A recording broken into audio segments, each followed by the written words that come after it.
Hello, everyone, and thanks so much for joining this special screening of African Apocalypse. I hope you're excited about seeing the film as I am. I've just finished watching it. It was a really brilliant, creative, dynamic, and provocative insight into not only the histories of colonialism in Niger and other parts of the African continent, but also a reflection on how these legacies have echoes in our contemporary moment, shaping global politics, racism, and neocolonialism. This evening, we're fortunate enough to be joined by Dr. Biney, historian and political scientist who's done a great deal of work and activism relating to the African continent. We're joined by the director of the film, Rob Lemkin, as well as the presenter, Femi Nylander. So maybe, Femi, we can start with as the presenter and one of the people who helped to put the film together. Can you talk to us a little bit about what brought you to this particular story and why you thought it was something you wanted to make into a film? So what brought me to this particular story actually was Rob, in a way, because I was already looking into colonial history and looking quite deeply into the UK's colonial history. I had done some stuff on France-Afrique, and I was actually in a pub in Oxford, an open mic night, doing a performance of a song called France-Afrique, which is about the French exploitation of various African nations, and another song about the Congo. And Rob's partner was there, and she was like, "Oh, my partner has been thinking about making a film on colonialism, but he's looking for someone kind of relevant to do it with." And that's actually how we ended up meeting in a kind of cafe in Oxford and talking for hours about France-Afrique, about Gabon, about Niger, about the rest, and eventually about Voulet. And from there came the plotting to go off to Niger and to really tell this particular story of this particular officer, Voulet, who obviously represents a much wider system of colonial destruction, not just by France, but by the UK, by Portugal, by Germany, by Belgium, famously in the Congo, and really the European kind of division of the African continent in the Berlin Conference and beyond. Great. And Rob, what was it that brought you to this particular story? Why was this something that for you this arose as something that needed to be made into a motion picture, something that needed to be a story that needs to be told? Well, I'd worked on a few films when I was a producer at the BBC about colonialism in Southeast Asia, in Malaya, or Malaysia as it is now, and Burma. And those were films that were done as historical films. But I did really feel that that was back in the 90s. What I did really feel was that colonialism was something that was just not acknowledged as the undergirding reality of the life and the economy and the social life of the Western world, really, or maybe of the whole world, but certainly of the Western world, of how we live here in Europe and America. And it just wasn't acknowledged. So I was really keen to try and find a way of making a film that would be somehow kind of universal about imperialism, as opposed to the ones that I'd done before, which had been very much targeted on investigations into British colonial rule and stuff and all that kind of thing. So I was, so it was, in fact, it was before I met Femi that I first went to Niger to sort of map out the sort of what became this film. So I started working on it for the BFI probably a couple of years before I met Femi. And I think the reason I was going there was, but I suppose I felt that Heart of Darkness by Joseph Conrad, although it's a very controversial text, it was part of my thinking about how could you make a film that was universal. And then when I read in a book that actually about this man Voulet, this French officer Voulet, that he, at the same time that Conrad was writing Heart of Darkness, actually this guy was kind of almost living the story of Heart of Darkness. I mean, not totally literally, but pretty close in many aspects, obviously, as we go into in this film. I felt, wow, this was a real chance to sort of to tell a story that was maybe unknown, maybe has a kind of dramatic interest. And you know, obviously I'd been originally interested in more in British imperialism, but I think all Europe went into the making of Kurtz, as Joseph Conrad says. So I think it was kind of helping to go universal.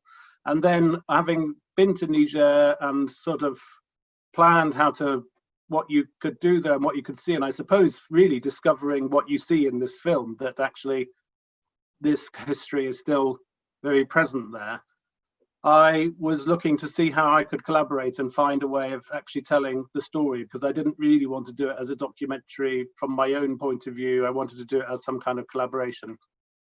So I had been sort of looking around for people to meet, and as Femi says, my partner was down at the James Street Tavern at the end of my road, and Femi was on an open mic night singing a song for Congo, and then we met a few days later, and there was a kind of a big overlap of interest and energy, and I thought, well, that's good. We can really kind of, now maybe we can really actually think about making this film.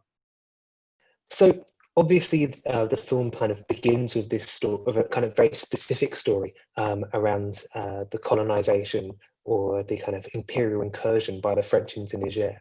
But of course, it's part of a wider story of European colonization of the African continent. Admiral, I was wondering if you could talk a little bit about the effects that this, I guess, the carving up of Africa had on particularly this part of West Africa. I know West Africa is where a lot of your research and writing has focused, and the effect that it had more generally on the life, on the economy, and the general well-being of the people that were affected by this this incursion at the end of the 19th century. I think before I address your question, I'd like to commend the film for a number of reasons before I answer that very huge question.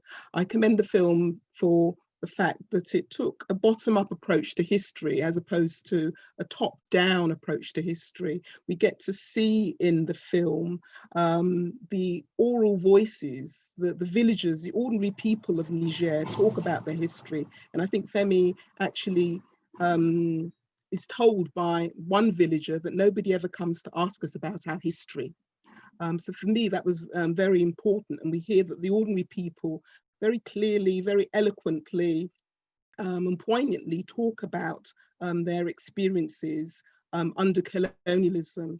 And I also commend both Femi and Rob for the parallel juxtaposition of The Heart of Darkness, excerpts of that being read alongside, showing how that was lived through Captain Voulet, the pillage, plunder and massacre.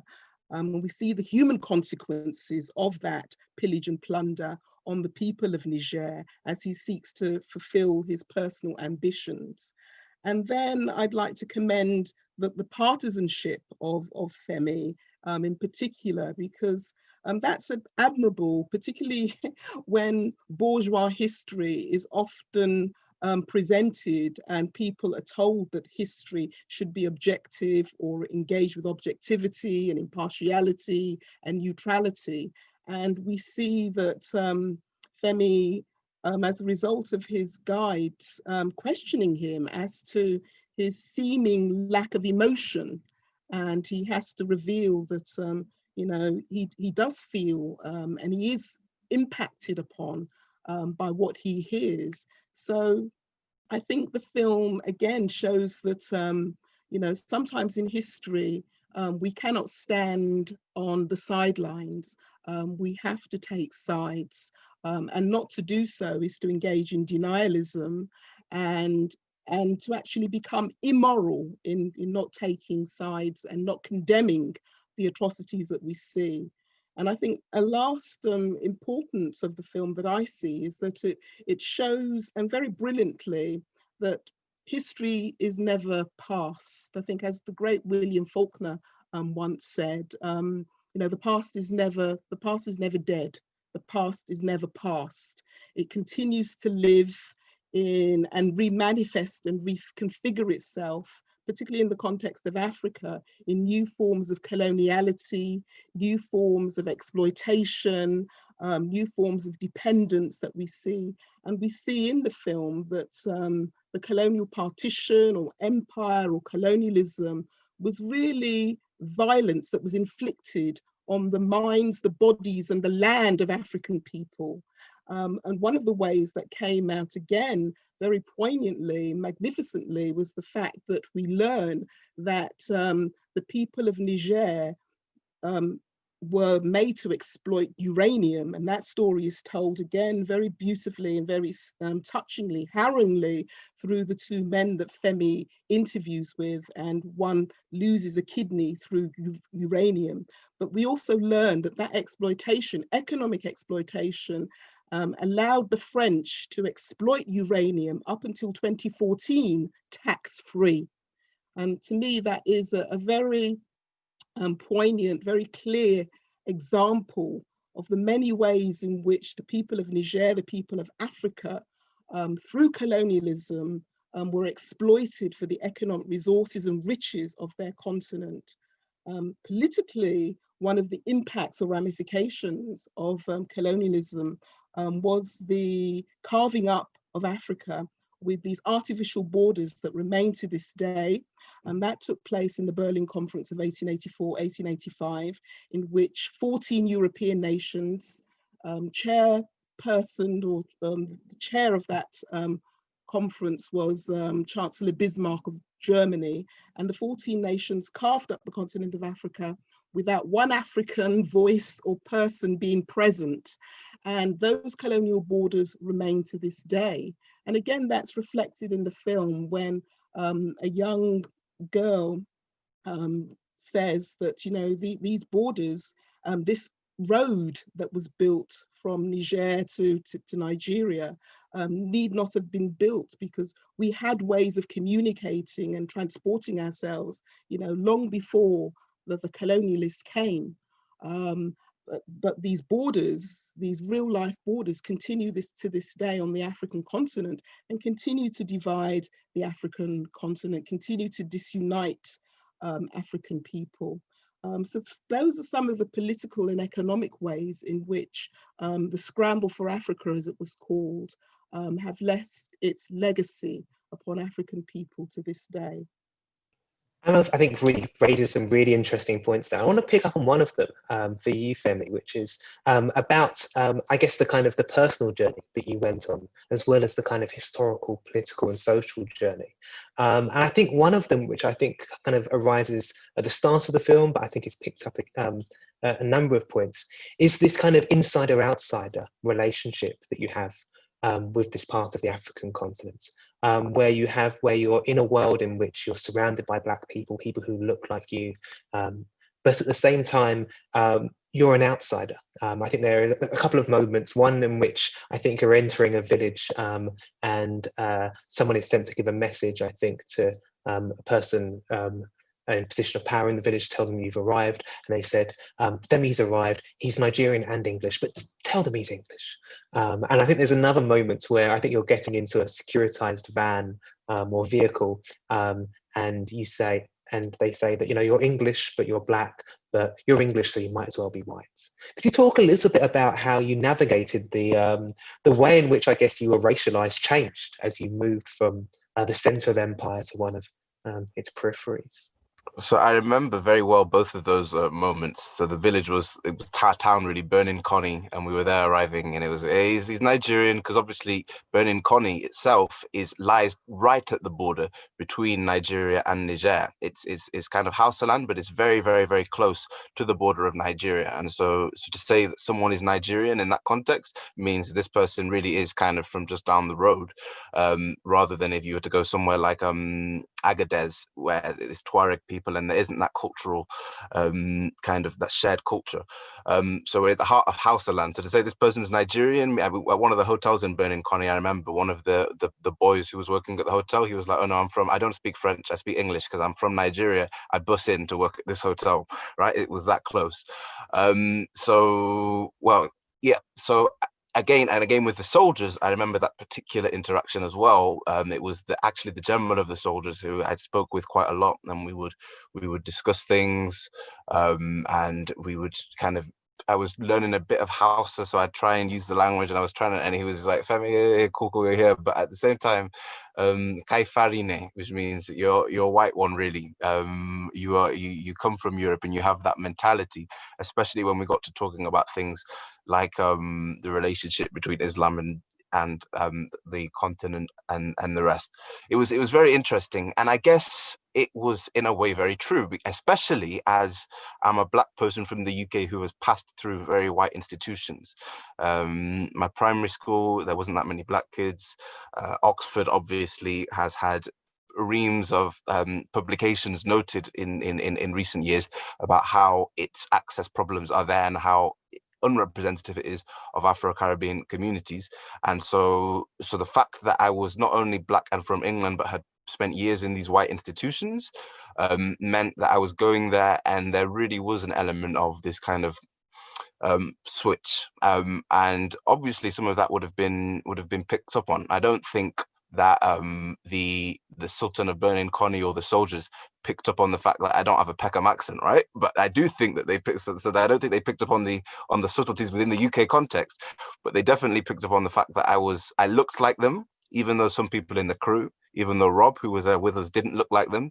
But in some way, I was still the one being protected by the soldiers, right? I was still the one in this kind of to bring the Marlowe of the story, if you were going to continue with the parable of the Heart of Darkness, right? And so that was a really interesting kind of middle ground to play on. And I think one thing that happened through the film is you see a slight shift from the outsider to the insider in a way. The first time I sit down with the villagers, I'm there, I'm talking to them English, I'm quite uncomfortable. Near the end, I have the Tuareg turban on. I'm speaking to the people about the club's death in the native tongue, and it's a bit more involved. And by the end, you've got Hassan saying, "Get up, we're not here to respect the dead," and you can see that I'm kind of a bit more plugged in, and that's definitely something I felt happening in real time. And I remember both of those interactions, and both of them were similar in terms of a bit of a kick back to reality to the scene that Amma mentioned with Amina and Hassan, where I was told that I needed to show more feeling. Something else that Emma, I think, picked up on, which I'd like to elaborate a little more on, is about the effects of colonialism, is also the fact that colonialism wasn't simply a military project and an economic project and a social project. It was also considered by many of the European powers to be a moral project, the spreading of civilization and other such illusions. And I think that you mentioned Club and Club's death, and I don't want to ruin too much of the film for those who haven't seen it. But I think what is really interesting and worth maybe discussing a little bit more is how the violence that took place in colonized Niger was seen as potentially an embarrassment for the empire.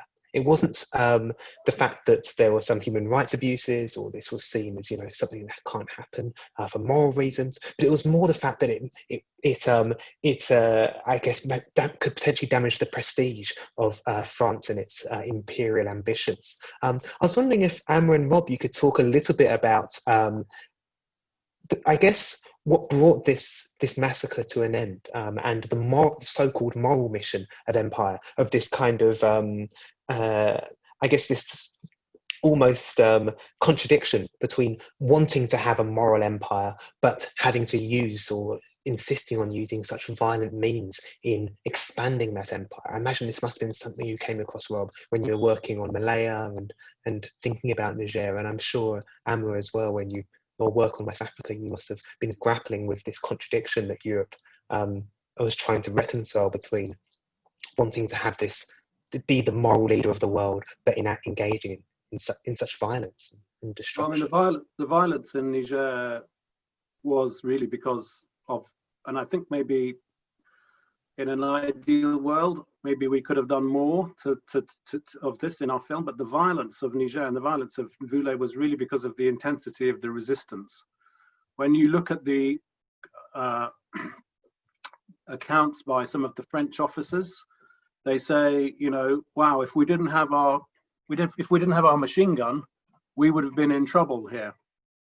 So this is a kind of a perhaps a complexity to the story that we, when you make a film like this, especially a film with so many levels that are going on so many time levels, so many narrative levels, so many political levels, you obviously have to simplify. But the reality is that the Hausa people who became divided by the agreement that Amma was talking about in 1885, and then they made this new agreement between Britain and France to divide the bit between the river Niger, or the river Niger as the British called it, and Lake Chad, and it was a straight line.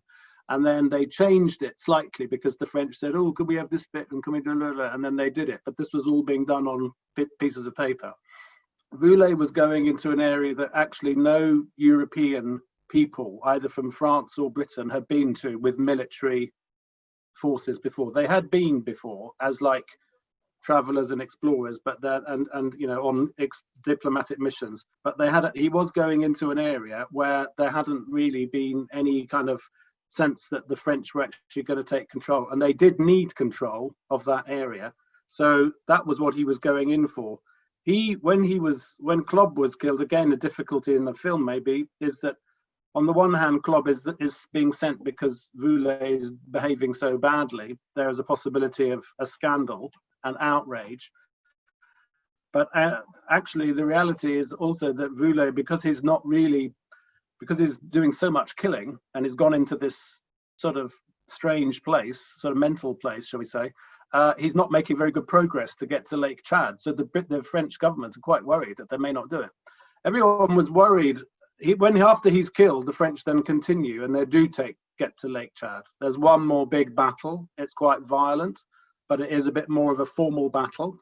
But it is quite violent. But there are casualties on both sides, and then they make their way all the way to Lake Chad, and they secure that area for the French as of 1899. But the really interesting thing is that all of that land that Voulez took, which was actually in the British zone, which we try to, again, quite complicated, but we try to make that clear in the film, all of that land that was in the British zone, 5 years later, in 1904, Britain and France agreed to trade that land. So Britain basically said, okay, you can have that land to France. We'll give you what Voulez gained by all that massacre, that effectively almost a genocide. I mean, was a genocide, really, in some terms, in that area of Hausa people. We'll give you that land, but we, the British, in return, we'd like to have the fishing rights of the North Atlantic, off the island of Newfoundland, because we want the tuna fishing rights. So that was swapped in 1904. And we couldn't get that into the film either, because this film is bulging with interesting things. But it's actually a very shocking thing that people in Niger feel very, shall we say, sardonically amused and also horrified by the idea that they have grown up in a French country, therefore going to school where French is the language that they learn. And it's all because Britain and France traded some tuna 6,000 miles away, or however far Newfoundland is. But that's imperialism, It's like it's being done on a map in an office in London or Paris, and the lives of hundreds of millions of people are being turned upside down. Yeah, no, that's fascinating, and I guess there's so much historical detail and so many stories that could have been brought into the film that couldn't fit in. But I think it's fascinating to think about that wider context, and that the story that's told in this film is part of a far longer continuum of power struggles and, importantly, as you mentioned, resistance as well. Could we maybe talk a little bit more about resistance in West Africa and how while the narratives of African people are often written out, more importantly, I think, or equally as importantly, their resistance is often written out of these kinds of stories as well. And it's so important to include this in the way we think about European colonialism in West Africa. Yes, definitely. In the colonial invasion of Africa, I think we need to understand, because the dominant narrative presents the colonial conquest and partition as a walkover, that it was easy conquest, but nothing could be further than the truth. and the resistance of many African empires and smaller states, whether it's Saraunia, whom Captain Voulet and the French also met in Niger. Saraunia, the great queen of the Asna people, also fought valiantly against the French. Elsewhere in the West African region, we have Yara Santiwa, we have the great Samore Toure of Guinea, we have Bai Bouré of Sierra Leone, and elsewhere on the African continent, from Shaka Zulu, Queen Nzinga in Angola, Mekatili Wamenza in Kenya. These are stories, historical narratives on the African continent of peoples who fought, who resisted colonialism. And they resisted because they saw it as, an indignity against their way of life, an invasion against their beings, their bodies, and they fought to preserve their societies and their communities. But what was against them, as is pointed out in this film by somebody who said that we did not have guns, they had guns. So it was the military technological superiority in firepower of the Europeans that enabled them to subjugate and dominate Africans. Because as I think Rob said, that the fierceness, the depths of the resilience and the way in which the Africans fought back courageously and valiantly even surprised some of the Europeans. So that just shows you the measure of the extent to which, African peoples up and down the breadth of the African continent fought against the French, the Portuguese, the British. So, that is something that needs to be taught in the telling of African history. That the colonial conquest was no means easy. It was not a facile takeover. That African people resisted the invasion with all means necessary, but were to succumb because of the superior firepower and weapons of the colonial powers. The film ends, I think, really interestingly with the moments of the summer of 2020, in which we see mass uprisings across many parts of the world against racism. And I think in some ways these uprisings were, although sparked by the killing of George Floyd in the United States, to an extent a kind of imperial reckoning as well for Britain and the British establishment, with the targeting of statues of people like Colston, the slave trader in Bristol, of course, Cecil Rhodes in Oxford, as we see in the film, but also other people who aren't necessarily identified as being related to empire. So Femi, I was wondering if you could maybe close by talking a little bit about whether you feel like the film will be read differently or received differently, given the fact that we've seen these global uprisings in 2020 since the film was made, and whether that kind of colonial reckoning can have an additional story and additional elements added to it with this particular film. So you may notice in the film that my haircut changes, and that I put on a few extra pounds between the scene where I'm about to get to Niger and the scene when I'm in Niger, and that's because the film took so long to make. And I'm so happy the film took so long to make, because if it had been released last year, it wouldn't be catching this moment. And the fact that it's led to this moment, and we were just about to, and then the George Floyd thing happened, and colonialism became a conversation and became a central conversation and a topic, means that we can tie that into the political moment, and hopefully more people will learn about the story of Voulet and tie that into the wider story of Churchill and the Bengal famine, tie that into the wider story of Omdurman at Sudan, of the Herero massacre, of what has happened across the British Empire, Mau Mau and the rest. And that's something we've always had to try and do with this film. Take one particular dramatization, not dramatization as such, but one particular drama, right? They call it the drama at Dankori, but the drama of Voulet, right? In a wider sense, and tie that in to the wider story of what colonialism and European colonialism really means. I definitely feel as though once the Black Lives Matter protest led to the toppling of the Colston statue in Bristol, that sparked off a domino effect, which meant that the conversation could turn from simply Black Lives Matter to imperial history, the history of slavery, what these histories really mean in the UK. And I definitely think that moment isn't over, and that we need to make sure that moment continues, and that we really start to interrogate, why was Churchill a racist? Why should Rhodes fall? Why are Belgian seeing what's going on in the UK now, finally, after so many years, saying, all right, we're going to take down these statues of Leopold and think about apologizing for when we reduce the population of the Congo by 10 million, this kind of thing, right? And I definitely I'm very happy that the film has managed to catch this moment, and that it took us so long to make. I'd like to say that I really hope that in playing a part, maybe playing a small part of trying to contribute to awakening of people's knowledge, awareness and consciousness about this history, which is painful, horrible, and from the point of view of the European powers, sort of shameful.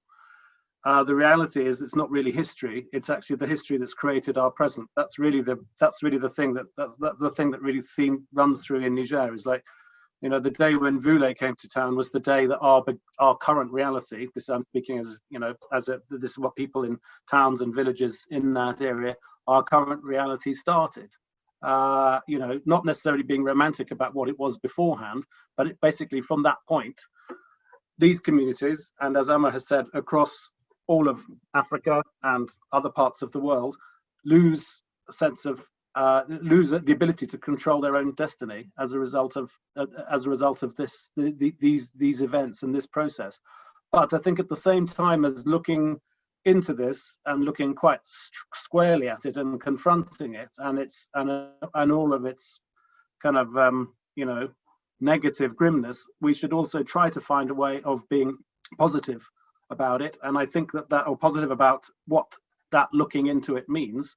And it's a kind of a symbolic thing, but I think in this film, when we dwell a little bit on solar energy, we are attempting to sort of say that actually there is another, and, you know, of course, as anybody who will see the film will see that there's a huge amount of stuff to do with, you know, a kind of environmental awareness and consciousness that is connected to kind of belief in spirits and stuff that is very prevalent in some of the communities in the area that we were going into in Niger, and the connection between that and respect for the environment, the planet that we live on, the air that we breathe, the plants that grow and the trees that grow and so on and so forth, and what's in the land is all part of that. And again, I'll be really brief actually on this, but and I think I did say this before elsewhere, but you know, solar energy in Niger is something that really needs to be supported, not just in Niger, but lots of other places, but in a very independent way.